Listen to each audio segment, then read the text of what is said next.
This video is going to be all about Eldritch crafting and Eldritch implicits. It's very important you get this right because it will help you tremendously. As I said in a previous video, most of the builds in this meta abuse the Eldritch implicits because they're simply too good, and it's simply so easy to craft with fractured items, fractured bases. Anyway, let's go to explain to you how this works. So basically, an item that has Eldritch implicits cannot have any other influence on it. It cannot be Shaper, Hunter, any of that. But it gets some benefits. Like for example, let's just go to Body Armor of Dexterity, and if we scroll down here, we see Searing Exarch implicits, and also Searing Eater of Worlds implicits. Um, your item can have one Searing Exarch implicit and one Eater of World implicits. If you're interested to watch to see what your items can get, you can just look at this right here. When you click a modifier, it will say the tier. Tier 6 can be obtained with lesser embers or eagers. So the smallest one, the little one, it's going to be with lessers, and it's tier 6.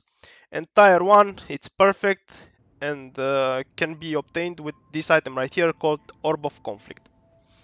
For example, on my gloves I have a perfect increased cold damage over time multiplier. So that is tier 1. Now let's go over to the emulator and show you how to actually craft and abuse this Eldritch currency. If an item already has an implicit like this, when you are going to use an Eldritch Ember or Eaker, something like that, it will remove that implicit. Now you have some modifiers right here. When you go to Eldritch crafting, you have Eldritch Chaos Orb, Eldritch Exalted Orb, and Eldritch Orb of Annulment. And if you put the mouse over this, it says that if the Searing Exarch is dominant, reroll prefixes. If Eater of Worlds is dominant, reroll suffixes. What you could do, let's remove these modifiers. You don't need at the beginning. You don't need to have one lesser and one greater. You can only have, for example, if you want to reroll prefixes, or to keep prefixes. For example, let's just say that your item looks something similar to this. Let's just restart and import my chess piece so that we make the process easier. So let's just say that I don't care about my suffixes, or I do care. Let's just say that I care about my suffixes, and I have all my prefixes are full, right, like this. Now there's nothing I can do about it, right? And let's just say, and usually if this is a weapon, a shield, or a jewelry, you have to use an Orb of Annulment if you want to craft the prefixes even further. But with body armors is different because we have the Eldritch Chaos, Eldritch Exalted, Eldritch Orb of Annulment.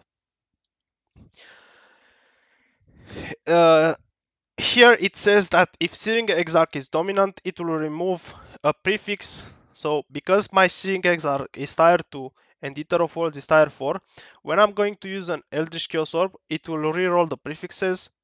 If I'm using Eldritch Orb of Annulment, it will only remove a prefix, and no matter how many times I try after that, it will not remove a suffix because it's dominant. Searing Exarch, it's higher tier than Eater of Worlds.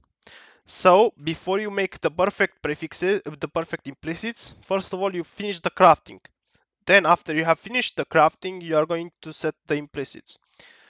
Make sure you double check this so that you don't get it wrong, but usually Searing Exarch is for prefixes and Eater of Worlds is for implicits. here is Eldritch Orb of Eldritch Exalted Orb and Eldritch Chaos Orb if needed. Where it's why this is important? Because sometimes you may want to add a veiled modifier, and usually when you add a veiled modifier, you'd go and craft suffixes cannot be changed, and then you'd use Aisling because you don't want to use a veiled chaos orb, because a veiled chaos orb can give you bad modifiers sometimes. Let me show you. Let me see if I can show you. Uh, Most of the time it's only going to give you a veiled, but in this case it gave me bad modifiers. It gave me some increased evasion rating. And here's why this Eldritch crafting makes it easier, because you don't have to use an Aisling, which is quite expensive, 1 to 2 divines. This is pretty much how expensive Aisling is. So it removes that possibility of breaking your item, because you can always get rid of a prefix if the Searing Exarch is dominant, and the same goes for suffixes if you need to get rid of a suffix. It's a guaranteed thing, so this is very important. Now let's just say here, if this once again, if this was a jewelry, I would have to use an Orb of Annulment, but since this is a body armor that is crafted with with Eldritch implicits, and I can use Eldritch currencies, I can use an Eldritch Orb of Annulment. It removed the veiled modifier, and it's unfortunate, but maybe it could remove that increased evasion rating. And now you'd once again unveil, ideally you'd craft something to block with the bench and then you'd unveil. But you get the idea. This is pretty much how you use the Eldritch currencies.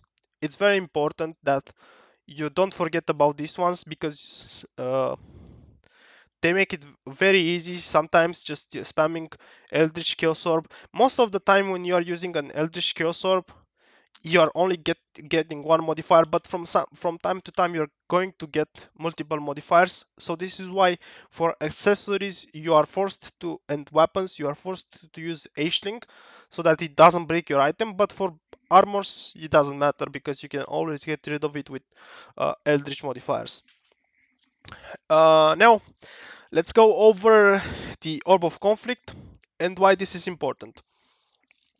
After your item is crafted, let's go back to the initial stage.